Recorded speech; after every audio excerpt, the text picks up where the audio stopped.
menurut Pak Dokter, Pak Jokowi itu tidak pernah kuliah dan tidak pernah mendapatkan ijazah, begitu? Atau kampusnya tidak pernah mengeluarkan ijazah? Kalau Roy Suryo dan kawan-kawan ya mengatakan bahwa itu ijazah palsu. Pak Dokter ini mengatakan ijazah tidak pernah ada. Hipotesis begitu? tidak ada, ijazah tidak ada. Tidak pernah ada. Saya juga sudah meliti kampus-kampus yang mengeluarkan ijazah palsu. Kampus yang ijazahnya asli tapi prosesnya palsu. Ternyata uniknya di PKPU kita baik untuk caleg, DPR, DPRD, untuk presiden, untuk kepala daerah, ini cuma mempersyaratkan fotokopi terlegalisir. Artinya tantangan terberatnya cuma mendapatkan legalisir. Lantas untuk apa aslinya? Kalau ternyata Pak Jokowi tidak ngasih ijazah aslinya untuk diautentikasi oleh Andri atau LKD, maka yang kena konsekuensi pidana adalah KPU 10 tahun. Berarti belum final dong? Belum. Tapi sudah dikunci.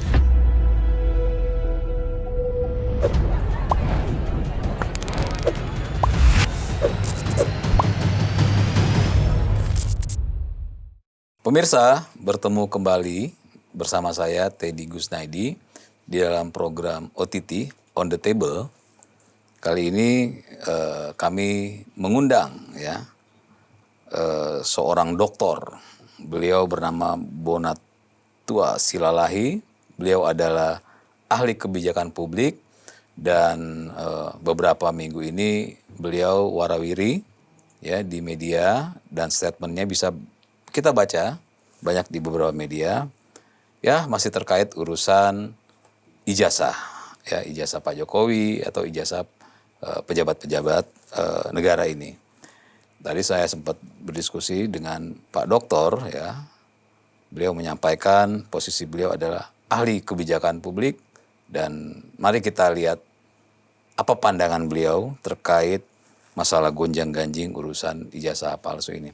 Selamat datang Pak Dokter, terima kasih mau hadir di sini. Pak Dokter, Siap. sebelum Pak Dokter datang, saya membaca secara sekilas, walaupun beberapa hari ini saya melihat ada informasi dari Pak Dokter ya. Di Pak Dokter ini adalah bagian dari tim Roy Suryo dan kawan-kawan, bagian dari orang hukumnya Roy Suryo dan kawan-kawan, atau Pak Dokter ini siapa? Karena bagaimanapun ya saya dan masyarakat awam melihat bahwa Pak Dokter ini adalah bagian dari Roy Suryo dan kawan-kawan. Bagaimana? Siap. Baik, terima kasih. Memang pertanyaan Bang Teddy ya, itu common lah, di mana-mana orang bertanya. Jadi saya perlu ceritakan ini awal saya masuk ke dunia ijazah ini ya. Ijazah ini. Jadi sebenarnya saya itu kebetulan saya sudah selesai penelitian saya terhadap dokumen tua tentang Kerajaan Batak ya sejak 1511. Akhirnya saya menemukan dokumen di Andri juga ini, buku tua, peta-peta tua. Terakhir saya pindahkan penelitian saya nih. Saya melihat waktu itu ada masalah yang harus diselesaikan di bangsa ini, yaitu masalah ijazah ini.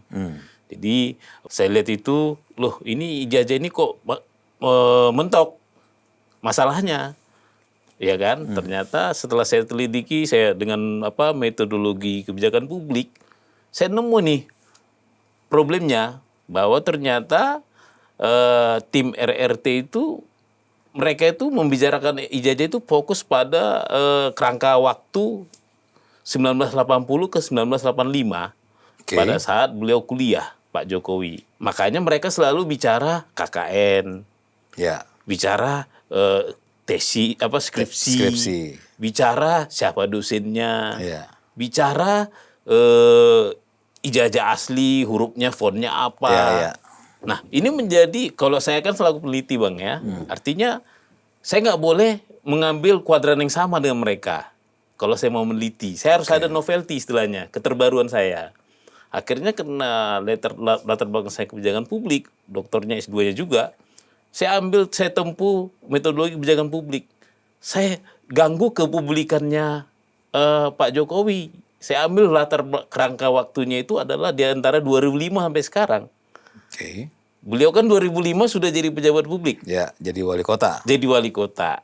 Sekarang juga masih jadi penasihatnya dan tentara. Artinya inilah tempat saya bermain. Saya ambil positioning di sini. Cuman karena saya peneliti berbasis internasional ya, Scopus. Jadi saya itu harus punya hipotesis. Kenapa? Kebayang nih sebuah penelitian ya Bang ya. Kita kan membuat metodologi nih. Metodologi ini harus jelas ini mazhabnya nih, kemana ini arahnya.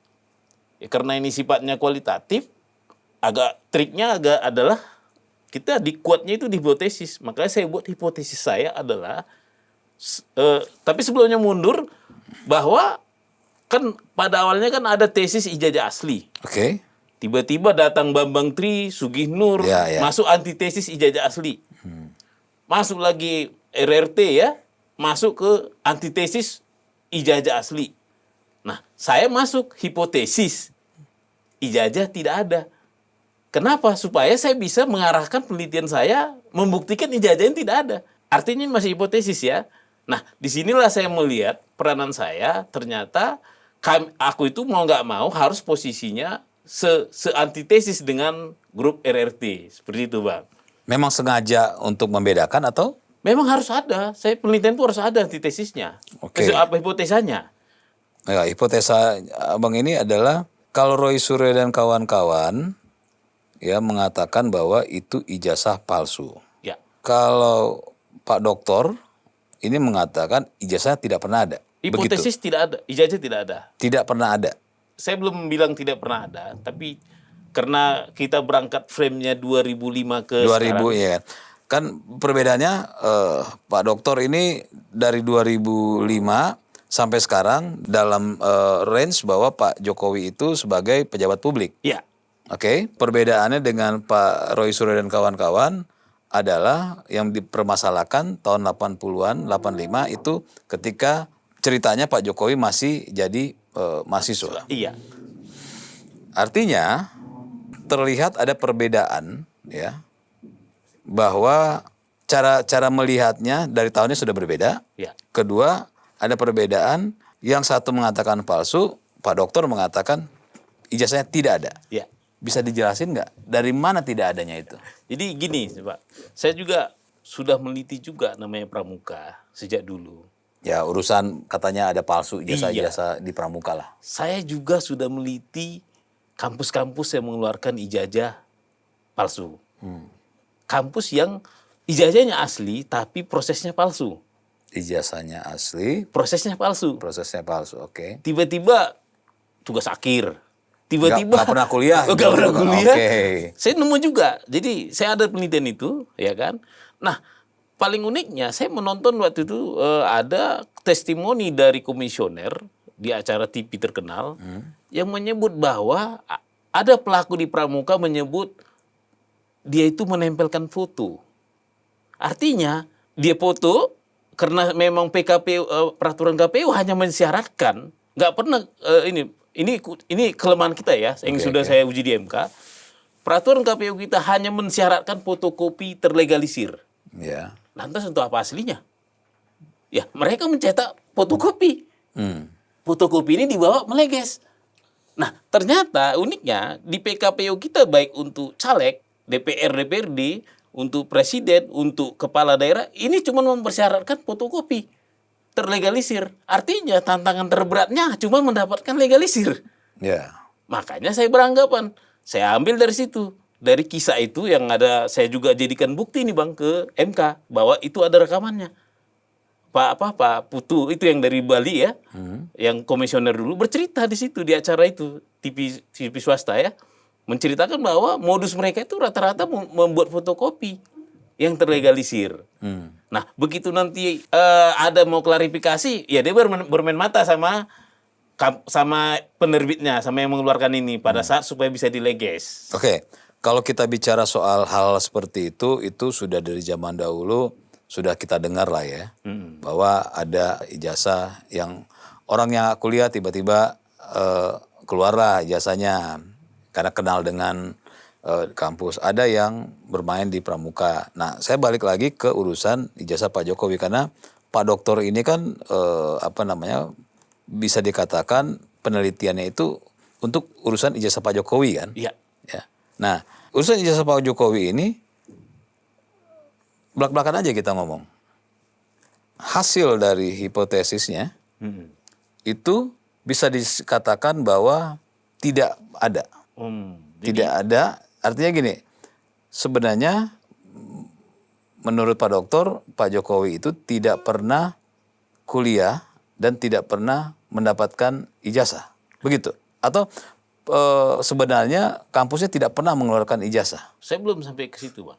Artinya gini, hipotesis ini harus saya buktikan. Makanya saya berusaha mengejar fotokopi terlegalisir ini ke semua 8 kementerian lembaga, termasuk Solo, DKI, KPU, ANRI, Setnek, bahkan saya sudah ke ini juga ke Danantara.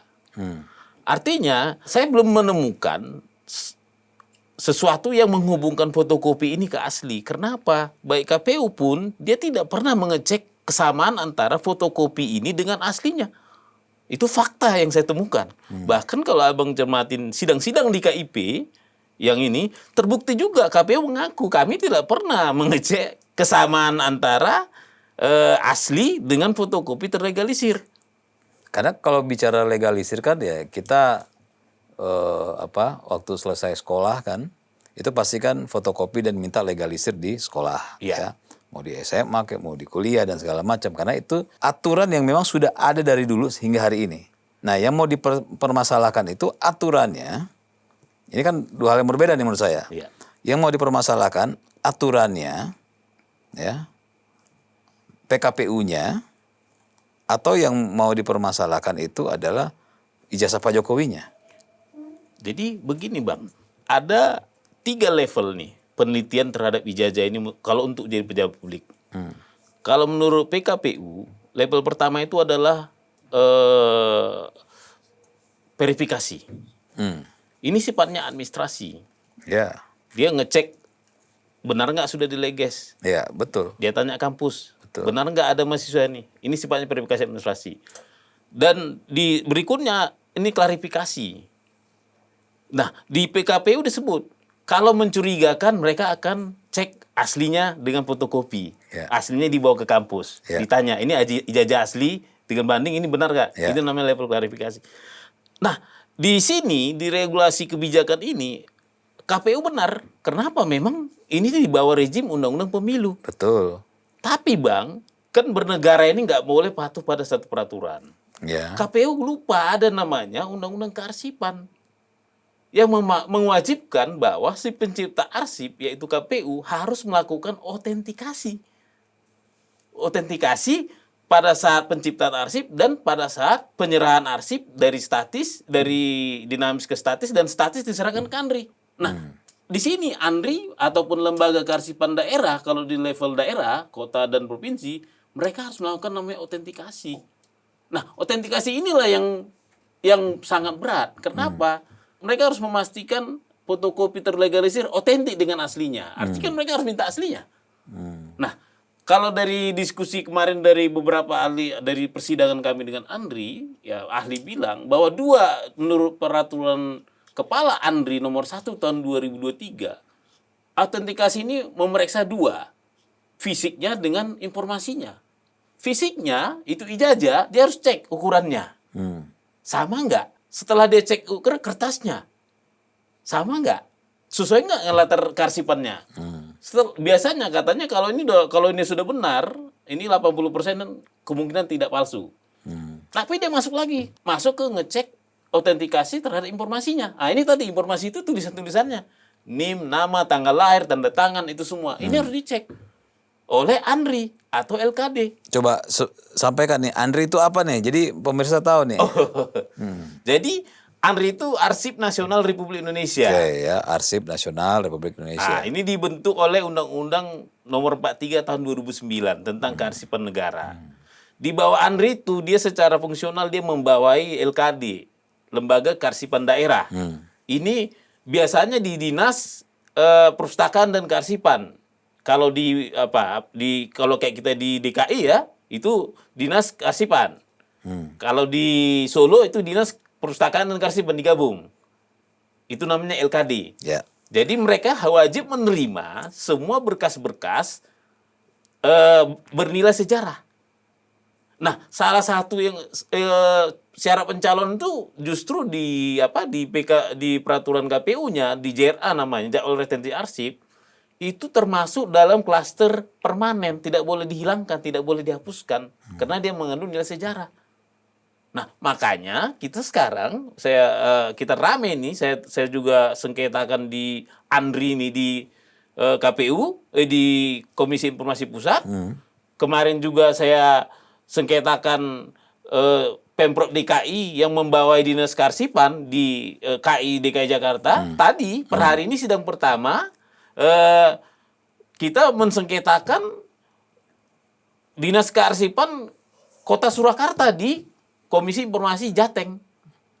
Kenapa? Ini seharusnya kalau menurut jadwal retensi arsip 5 tahun setelah arsip ini selesai, setelah presiden dilantik, ini harus diserahkan ke Andri atau diserahkan ke LKD untuk dilakukan autentikasi tadi. Faktanya tidak ada satupun yang melakukan autentikasi. Ya, artinya kalau yang Abang jelaskan tadi, ya, ini tidak ada urusan dengan Pak Jokowi sebenarnya.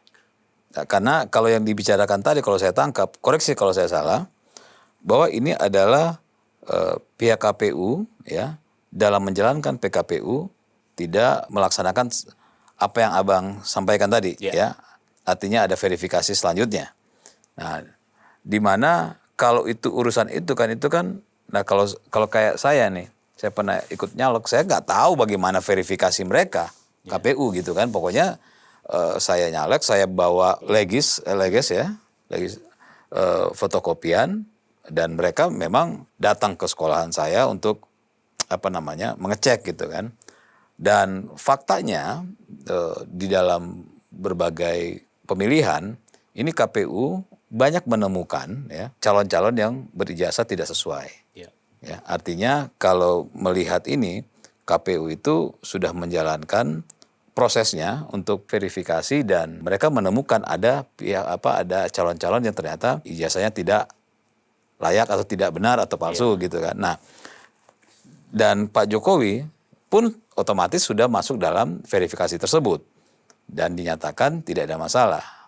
Nah, kenapa akhirnya baru terjadi sekarang dan dianggap KPU tidak menjalankan proses yang selayaknya?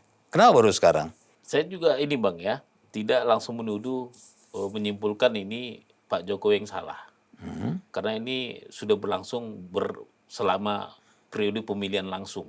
Ya, Betul. Artinya memang seperti yang Bang bilang itu ada juga yang lolos, banyak yang lolos kan, caleg-caleg yang pakai ijazah palsu kan. Ya. Contohnya maaf yang udah meninggal ya, pelawak kan. Ya. Nah, ada juga kepala daerah. Betul. Nah, bahkan kalau bicara presiden, menurut penelitian saya yang sudah saya submit di SSRN, bisa di-download itu, SSRN, cari aja nama saya.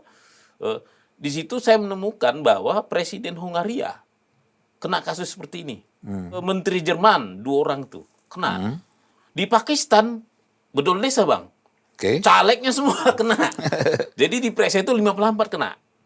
Artinya kejadian ini nyata. Iya. Nah, pertanyaannya kan begini, apakah KPU tidak melakukan pekerjaannya? Ya, secara administrasi mereka sudah benar.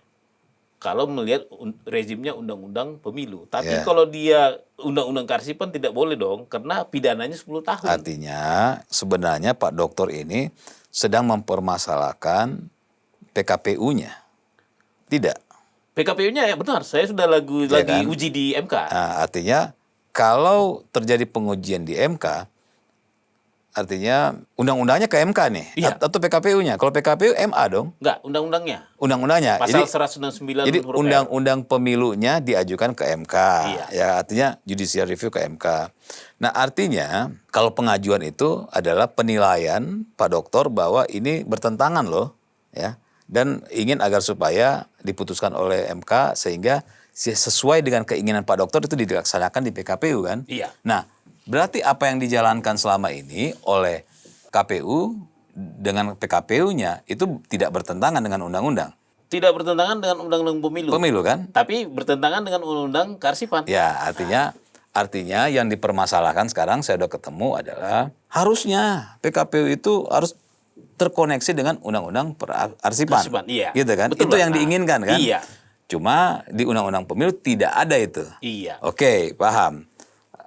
Yang diperjuangkan Pak Dokter sekarang kalau bicara undang-undang seharusnya jangan hanya sampai sini, harusnya sampai ke arsipan. Iya. Begitu? Iya. Oke, kita sudah dapat poinnya bahwa yang diperjuangkan, yang diinginkan oleh Pak Dokter adalah jangan sampai rentetannya ini hanya selesai sini tapi panjangin lagi nih. Iya. Oke, nah balik lagi, Pak Jokowi itu tahun 2005 ya bukan siapa-siapa dan belum dikenal publik.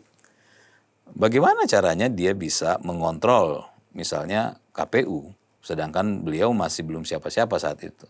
Kalau dengan hipotesisnya untuk sementara ya, Iya. bahwa ijazahnya tidak ada. Mungkin ini akan terjawab dari PKPU itu sendiri. Jadi PKPU itu belum ada yang mengatur tentang itu tentang verifikasi itu sebelum 2010. Ya, 2010 baru keluar.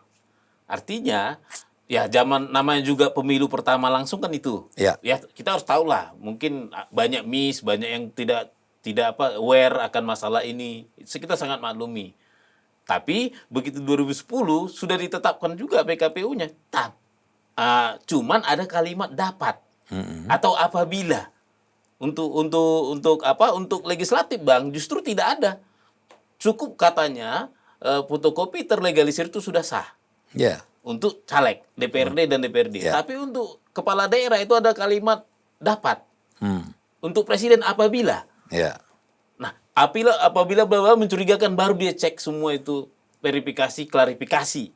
Atau rejim 2010 itu namanya verifikasi faktual.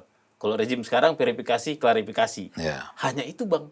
Ya artinya kan kalau kita bicara Pak Jokowi di saat dia jadi wali kota belum ada yang mencurigakan kan. Ya. Ketika jadi gubernur belum ada curigaan, sampai jadi presiden belum ada mencurigakan. Ini muncul kan berapa tahun ini kan setelah dia menjalani presiden 2 periode kan. Nah dari hal itu saya balik lagi dari penelitian Abang, hipotesisnya Abang. Jadi Abang bisa mengatakan ijazah Pak Jokowi itu tidak ada, itu untuk sementara baru. Ya namanya hipotesis kan dugaan. Dugaan. Bahasa kerennya dugaan. Artinya dugaannya itu sudah dikunci apa dugaan sementara? Dugaan itu sudah harus saya tetapkan dari awal. Harus Bang. dikunci udah. Dikunci. Sudah dikunci. Tinggal nanti hasil analisis saya saya kan sekarang pada tahap ngumpul data. Data ini nanti saya analisis. Begitu analisis saya nanti terpenuhi parameter hipotesis ditolak, ya berarti gugur. Ya. Pertanyaannya bagaimana kalau hipotesis diterima? Maka saya akan langsung menjadi tesis. Antitesis saya akan menjadi antitesis yang selama ini ada. Saya akan menjadi satu grup dengan antitesis grup Pak RRT. Roy Surya dan Iya. kawan-kawan. Nah, jadi kalau sampai nanti akhirnya Pak Dokter ini menjadi bagian dari dalam tanda kutip ya, Roy Surya dan kawan-kawan, ini pun bertolak belakang saya bilang. Ya, kenapa? Karena kalau Roy Suryo dan kawan-kawan itu masih menganggap Pak Jokowi itu kuliah iya, tapi dia tidak lulus gitu, nggak ada gitu. Sedangkan Pak Dokter mengatakan bahwa kalau dengan tidak ada berarti dia tidak pernah kuliah. Banyak cerita itu Bang. Bisa aja kayak yang berkembang sekarang pernah kuliah ijazahnya hilang. Kan ada juga itu kan. Beberapa pakar bilang itu. Nah, ada juga seperti yang Bang bilang bisa jadi tidak kuliah. Artinya Enggak, yang di hipotesisnya dari Pak Dokter ini adalah kuliah tidak selesai atau tidak pernah kuliah. nah itu kembali ke batasan kuliah. Seperti yang bilang batasan penelitianku itu adalah kerangka waktunya adalah selama pejabat publik. Aku belum nyampe ke situ dan justru garis singgung aku dengan grupnya RRT ada di sini. Garis singgung kami. Aku nggak mau melanjutkan domainku ke arah mereka. Mereka kan sudah memutuskan. Betul. Ya makanya gini, kalau Pak Roy Suryo dan kawan-kawan itu bisa mengatakan ijazahnya palsu karena dia berdasarkan Pak Jokowi kuliah. Ya. Artinya dia masih punya alasan bahwa dia meneliti di area situ. Sedangkan Pak Dokter adalah sudah tidak kuliah, tapi dari ketika Pak Jokowi menjadi pejabat atau mau maju menjadi pejabat. Ya. Nah, bagaimana bisa mengatakan itu tidak ada, sedangkan penelitiannya itu tidak di kampusnya? Nah, ini satu clue dan aku juga ungkap di beberapa media. Hipotesa aku ini akan terbukti kalau KPU menyerahkan fotokopi terlegalisir ini ke Andri. Oke. Andri sesuai dengan undang-undang kearsipan, Dia dia harus akan melakukan autentikasi. Autentikasi. Autentikasi ini dia harus meminta aslinya supaya dicocokkan. Nah, kalaupun tidak ada aslinya, ada solusinya. Kenapa? Fotokopi legalisir tahun 2005, 2010, 2012, 2014, 2019 ini kan frame-nya beda. Punya ini membawa jejak masa lalu, kertasnya, tintanya macam juga. Andri itu wajib melakukan uji forensik. Nah, nanti di sana itu berdasarkan peraturan Kepala Andri nomor 1 tahun 2023 diterangkan prosedur untuk autentikasi tadi, Bang. Boleh otentik ini semua ketika yang 5 masa ini ketemu dan sama semua. Ya aku rasa aku juga tidak boleh bilang ijazah itu tidak ada. Oke. Tapi akan sangat lebih baik jika ini konsekuensi, Bang, ya. Kalau ternyata Pak Jokowi tidak ngasih ijazah aslinya untuk diautentikasi oleh Andri atau LKD, maka yang kena konsekuensi pidana adalah KPU 10 tahun. Andri kan kemarin sudah permohonanku kan sudah ditolak Andri. Kenapa? Ternyata kan di persidangan terungkap bahwa KPU yang nggak ngasih. Kalau Andri ingin melakukan kerjanya, tapi ternyata inilah mungkin untuk regulator kita. Karena batasan dari PKPU-nya nggak bisa ke sana kali. Andri tidak punya wewenang Ya untuk itu. memanggil dokumen. Betul. Dia hanya bisa mengimbau. Makanya KPU tidak mungkin melakukan sesuatu di luar dari kewenangan yang sudah diberikan ke mereka kan. KPU itu wajib menyerahkan setelah habis masa retensi 5 tahun. Tapi Andri tidak boleh memaksa KPU menyerahkan. Ya. Nah, ini problemnya. Oke. Makanya sekarang jadi pesakitan itu KPU. Kenapa? Mentok nih barang. Oke. Seperti itu. Oke, berarti saya menangkap menarik tadi ketika Pak Dokter mengatakan kalau nanti semua proses sudah dijalankan, kan Pak Dokter sudah menyatakan hipotesisnya adalah ijazah Pak Jokowi tidak ada. Tapi nanti bisa terkoreksi kalau nanti proses yang dilakukan oleh Pak Dokter menyatakan ternyata itu ada. Ya, bisa. Bisa. Hipotesis kan bisa ditolak. Oke. Nah, Berarti belum final dong.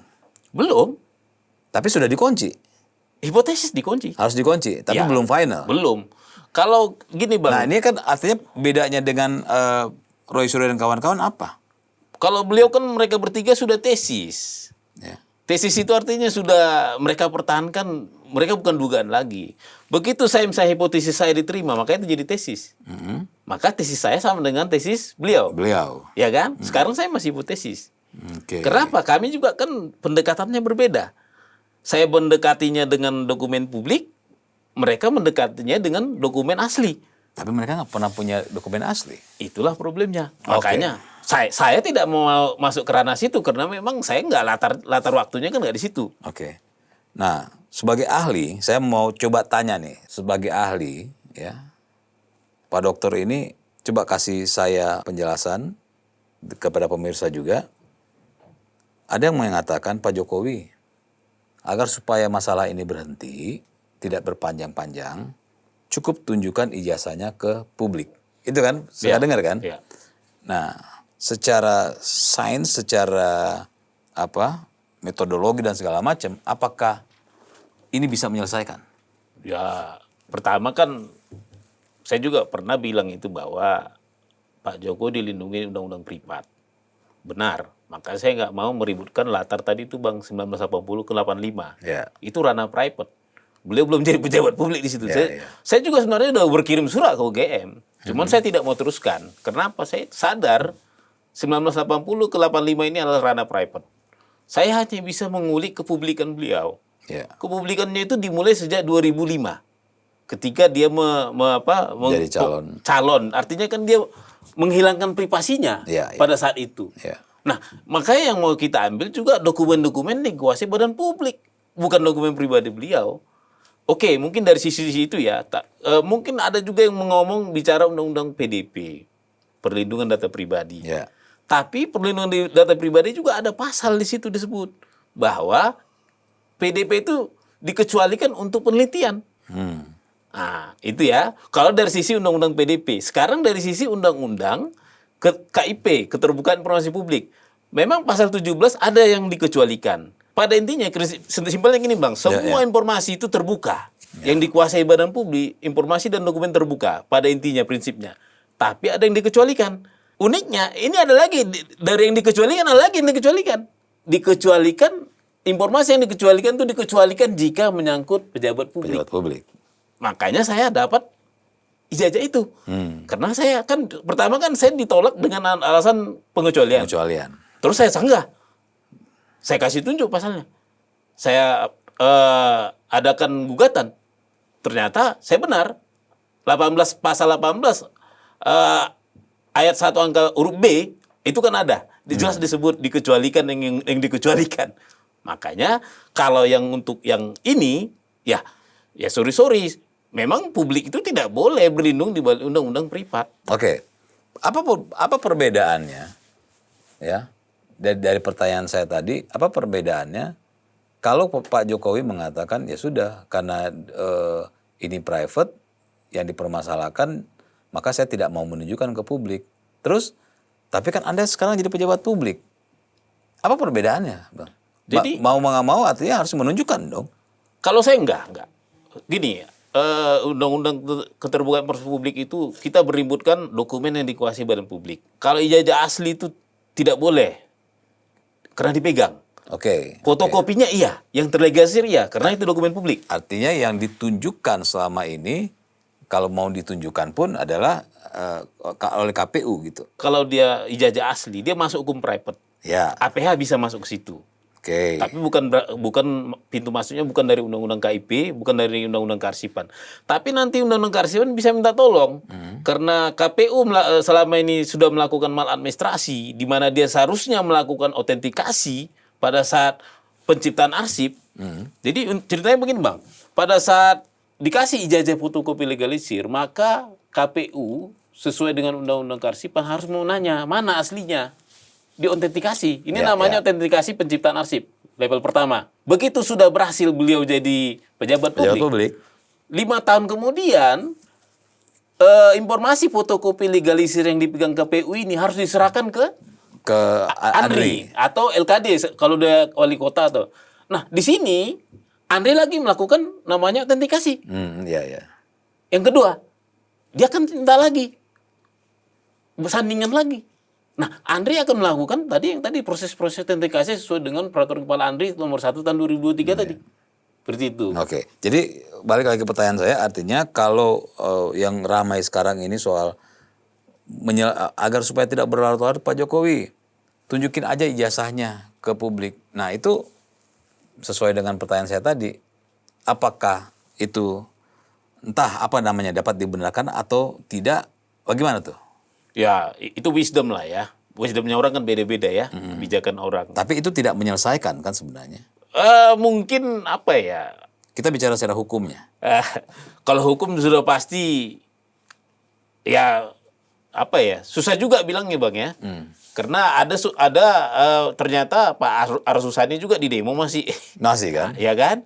Artinya gini, aku tidak boleh bilang apa ya, aku lebih aman kalau berbicara undang-undang. Ya makanya saya kebijakan. minta pandangan sebagai abang sebagai peneliti lah gitu dalam melihat ini, bukan soal like dislike atau apapun ya.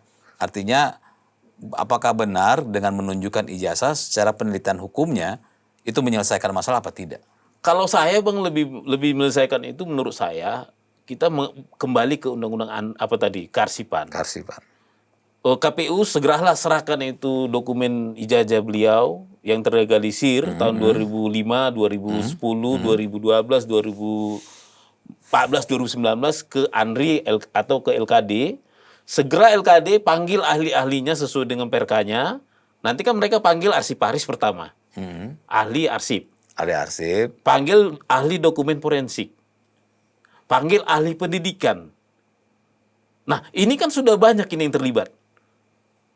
nanti mereka lah yang membilang ini asli. Sudah ini otentik ya, beda ya. Jadi seperti tadi bilang Bang, kalau Pak Kapolri kan Polri kan outputnya identik. Iya, identik. Yang lebih tinggi itu kan otentik Bang. Identik itu kan berarti Polri punya fotokopian, dilihat aslinya, identik, ya kan? Tapi kalau otentik bukan hanya melihat. Sekarang pertanyaan sederhana Bang, kalau saya lah Pak Jokowi, saya kasih ke Abang, kasih tunjuk foto ijazah asli, Abang punya kemampuan nggak? Nggak punya kan? Itu Sama. kan? Itu. Berarti kan tidak solusi sebenarnya kalau hanya melihat. Oke, berarti Abang secara ya saya bisa mengatakan ahli terkait kebijakan publik, ahli dalam melihat dokumen-dokumen, karena kan tadi baru awal aja udah dokumen-dokumen zaman dulu udah Abang penelitian kan. Iya. Artinya itu tidak menyelesaikan masalah karena tidak ada orang yang bisa melihat dengan mata telanjang terus langsung mengatakan ini palsu atau tidak, begitu? Iyalah pasti. Jelas ya. Saya juga nggak mampu lah. Bang, sidang KIP itu kenapa kemarin?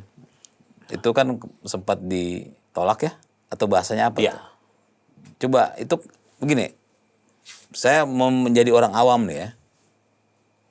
Ngapain sih di situ? Apa sih yang dilakukan di sidang KIP itu? Nah, itu bagus tuh Bung tanya Bang. Jadi saya ini pelaku aktivis keterbukaan informasi sejak tahun 2020 kemarin. Oke. Bersidang di mana-mana. Jadi sebenarnya outputnya ini Bang meminta informasi. Ketika misalnya Abang badan publik, katakanlah Andri, biar enak contohnya ya. Ya. Aku minta fotokopi ijazah legalisir mantan presiden kita dong, Andri. Terus Abang bilang tidak ada. Terus saya baca undang-undang Karsi, oh nggak boleh gitu. Kamu bohong. Saya bilang gitu kan. Saya nggak puas dong jawaban saya naik banding nih.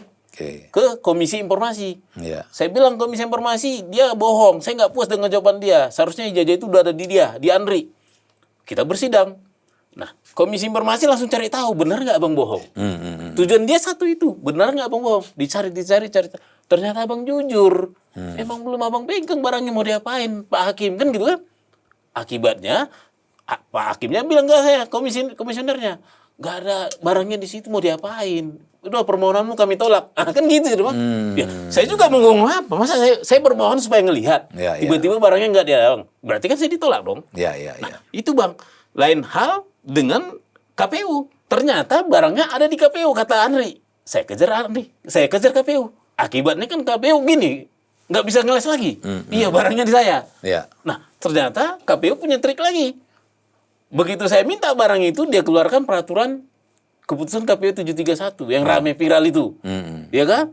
Begitu dia keluarkan 731, dia kirim ke saya suratnya. Maaf, tidak boleh kami kasih. Memang ada barang itu di kami, tapi tidak boleh kasih. Kenapa? Karena kami sudah buat peraturan keputusan 731. Ya kan? Sebulan setelah saya minta mohon surat. Iya. Nah, begitu bereaksi publik, akhirnya dicabut. Nah, KPU ini lagi, nawar lagi ke saya. Dibuatnya namanya boleh, tapi dikecualikan informasinya. Mulailah dikasih ijazahnya, tapi dihitam-hitamin. Oke. Tadi perannya KIP itu nggak sebatas ke seperti Andri tadi. Dia perannya bisa menggagalkan yang dihitamkan ini. Oke. Saya bawa ini ke KIP, KIP. Komisi Informasi Pusat ya, karena KPU kan di pusat. Saya bilang, saya nggak puas ini dengan penghitaman ini. Karena dasar penghitaman ini harus ada yang namanya uji konsekuensi. Iya. Nah, kita makanya ribut berdebat. Jadi akibat ini Bang kan dibawa korek-korek semuanya. Iya. Komisioner itu kan nggak boleh langsung bilang, iya kamu nggak sah menghitamkan. Kan terakhir kan ditanyain semua. Itu kan sifatnya administratif. Makanya publik jadi rame. Iya. Karena administratif kan seksi ini dibicarakan. Ini kayak bicara istilahnya nggak ada kop surat juga diomongin ya kan? Iya. Administratif. Nggak ada tanda tangan diomongin ya kan? Mata awam, telinga awam kan pasti sensitif dengan administratif kan gitu kan? Nah, itulah yang saya kerjakan Bang. Jadi yang ditolak tadi itu beda. Seperti kawan-kawan kecewa, saya nggak kecewa. Ngapain saya kecewa? Tapi saya punya fakta persidangan menjadi fakta hukum. Kan ada keluar itunya, putusannya. Putusan ini yang bisa menyudutkan KPU. Dia bisa dituntut 10 tahun. Iya. Karena tidak mengasih arsip tadi. Seperti itu. Padahal kita tahulah kejadian surat Super Semar. Ya. Kan hilang Bang. Ya kan? Kenapa? Karena tidak diserahkan ke Andri. Belum ada di sistem kearsipan. Belum ada dulu ya. Ya jangan-jangan dimakan rayap kan kita nggak tahu Iya, kan, iya, atau dimakan. Sekarang ini Bang, kalau misalnya KPU mau memelihara arsip itu, jadi saya udah diskusi ke Anda waktu itu. Jadi ruangan arsip itu Bang, saya lihat itu dokumen tahun 1600 masih awet. Kenapa? awet. Suhu dijaga. Binatang pun lewat nggak boleh. Bahaya. Udah pasti rayap nggak ada itu. Udah pasti nggak steril Bang. Kita juga disterilkan. Oh, pas masuk situ steril ya? Kalau yang tangan kita dikasih ini Bang. Oke. Kita fotokopi nggak boleh, mereka yang fotokopi. Oke. Pokoknya semua kita dikasih akses terbatas tapi bisa melihat. Bisa melihat. Nah, bayangkan Abang KPU punya nggak fasilitas seperti itu? Nah, itu harusnya dari hal ini KPU-nya sudah mulai berbenah ya. Oke. Pertanyaannya kalau dia minta anggaran kan pasti nggak dikasih. Tupoksinya kan nggak itu. Nah, itu gimana kalau arsipnya 2005? Kebayang nggak Abang sekarang? Ya. Jadi apa itu? Ya. Abang kalau mungkin punya ijazah kertas tahun 2005 fotokopi udah kayak bercak-bercak putih. Apa itu kan? Iya. Seperti itu. Oh, tapi kalau di Andri itu masih bagus itu ya? Masih Bang, masih. Nah, itu bagus tuh informasi begini nih. Makanya Bang, inilah yang mau kita dorong. Jadi kita bersyukur dengan kejadian ini. Publik sekarang jadi tahu PPID. Pejabat Pengelola Informasi Dokumen. Publik jadi tahu KIP. Jadi rame nih KIP. Publik jadi tahu Andri. Andri jadi kesempatan waktu itu curhat. Di sidang. Karena Andri ini ternyata Bang, lembaga yang di tanda kutip. Anak tiri gitu. Disepelekan. Oh gitu ya. Mereka, begitu dia cerita, nggak banyak yang mau ngasih arsip. Nah dengan sekarang semua kita berbenah. Ada positifnya lah ya. Oke. Saya nggak bilang semua negatif, nggak. Kita kan memang ke depan mau bangun bangsa. Ya. Kenapa hanya Jokowi? Nah, jadi sebenarnya saya nggak Jokowi Bang. Cuman karena saya penelitian nggak semua saya kasih tunjuk. Sebenarnya saya, karena latar belakang saya adalah permasalahan publik. Saya dokter kebijakan publik. Berarti penelitian saya ini harus berguna bagi publik. Ya. Saya melihat ada masalah yang harus saya selesaikan dan butuh publik untuk pencerahan. Saya ambillah sampel yang lagi rame, beliau Pak Jokowi, ternyata disinggung juga Pak Gibran, Pak Pres, disinggung juga bekas wakil menteri Pak Paiman. Artinya ini menjadi objek saya. Kenapa? Ini satu lingkaran. Karena ini katanya ternyata kalau saya baca-baca latar belakangnya, ini katanya kan dituduh-tuduh ini satu rangkaian kan. Seperti itu. Jadi sebenarnya bukan hanya Pak Jokowi ya yang jadi penelitiannya Pak Dokter ini. Bukan, ada 3. Saya juga lagi daftar sengketa itu. Jadi perkembangan sekarang ini Pak Jokowi kan sudah bicara lagi kan. Artinya apakah tidak cukup Bang forensik pihak kepolisian, apakah tidak cukup verifikasi KPU yang Abang sudah akuin bahwa itu tidak melanggar undang-undang pemilu? Apakah tidak cukup UGM ya sebagai pihak yang mengeluarkan ijazah? Apa belum cukup? Kalau saya nggak cukup atau tidak Bang, saya harus laku orang kebijakan publik. Jadi Thomas Erda ini bilang, kebijakan publik adalah pemerintah baik mengatur maupun tidak. Oke, saya bicara mengatur. Sudah diterbitkan peraturan kearsipan, undang-undang kearsipan. Kerjakan Bang. Sesimpel itu Sesimpel itu. Kalau seandainya tadi tidak ada undang-undang kearsipan, seandainya saya nggak, penelitian saya sebelumnya yang saya ceritakan tadi, saya nggak main ke arsip, ke Andri, saya mungkin nggak kepikiran ke situ. Karena saya baca undang-undang pemilu aman kok. Nah, ini akan jadi masalah bagi kami ahli kebijakan publik ketika ada kebijakan yang tidak dikerjakan, yang sudah jelas-jelas tertulis. Seperti itu. Bang, terima kasih ya sudah memberikan saya secara pribadi banyak tercerahkan soal Andri, soal yang lain gitu kan. Dan ternyata ya pemirsa melihat ya dari diskusi kita Pak Dokter ini jelas membicarakan bukan urusan personalnya, bukan urusan politisnya, tapi benar-benar berdasarkan keilmuan ya. Dan di mana saat ini Pak Dokter sedang mengajukan judicial review juga undang-undang pemilu agar supaya PKPU-nya itu tidak hanya berhenti pada proses verifikasi di situ, harus sampai ke Autentikasi gitu kan. Dan kita memang berharap ke depan ini mudah-mudahan ya lebih baik lagi lah, karena bagaimanapun di luar kasus urusan ijazah Pak Jokowi ini, ya kita juga sudah baca ya, kita temukan ada beberapa tokoh yang memang ketika dipermasalahkan dan diteliti ternyata memang benar ijazahnya bermasalah gitu kan. Bang, sebelum saya akhiri, saya ingin Abang sampaikan informasi yang bisa ditelah oleh publik ya terkait urusan keaslian ijazah, dan ke depan maunya Abang tuh bagaimana agar supaya baik KPU dan mitranya yang lain itu bisa berbenah. Monggo. Siap, baik, terima kasih. Saya penutup ya. Penutup Jadi sekalian. masalah ijazah Pak Jokowi ini masalah kecil. Saya masih berpikir untuk hidup 1000 tahun lagi. Tentunya kita kan berharap Indonesia masih ada. Ya kan? Jadi saya lebih fokus untuk ke depannya. Saya fokus dari temuan penelitian saya ini, yang kebetulan ini menjadi target antara, memang hipotesis saya adalah ijazah tidak ada. Tapi target antara saya kan banyak.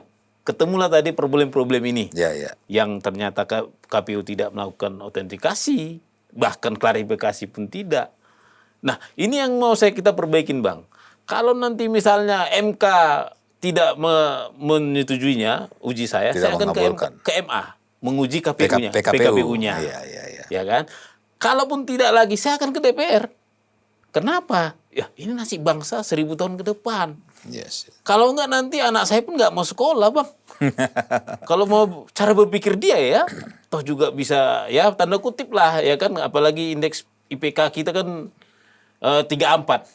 Kalau simpelnya kan kalau 34 itu dari 100 orang 66 lah yang korupsi, 34 yang tidak. Kan gitu kan? Artinya kalau praktek seperti ini masih diizinkan, akan ada main mata. Seperti itu. Belum lagi kalau kita bicara relasi kuasa. Kalau misalnya ternyata dia pejabat, siapa yang berani meragukan ijazahnya? Fotokopi legalisirnya. Jadi ya ke depan ya semoga kita sama-sama melihat ke depan lah ya. Baiknya kita memang ya sudahin lah konflik-konflik seperti ini yang lama-lama tidak sehat juga ya bagi kita, nggak enak juga ditonton-tonton orang. Ya, tapi saya juga berhimbau juga nih, bolehlah ya ke Pak Jokowi ya. Mungkin secara hukum Pak Jokowi punya hak. Tapi ada namanya kebijakan publik itu wisdom. Ya mungkin ya kalau saya orang kebijakan publik ya bantulah Pak Jokowi, serahkanlah ke Andri. Andri lah jurinya. Ya terus terang kalau kita pendekatan hukum berarti kan menyerahkannya ke Bareskrim. Kalau kita menekan kebijakan publik ya ke undang-undang Andri. Andri saya rasa cukup fair lah. Ya, kita selesaikan masalah ini. Saya yakin kalau nanti misalnya Andri udah bilang kami sudah cek semua, ya saya bilang, jurnal saya kan saya tutup dengan manis penelitian saya.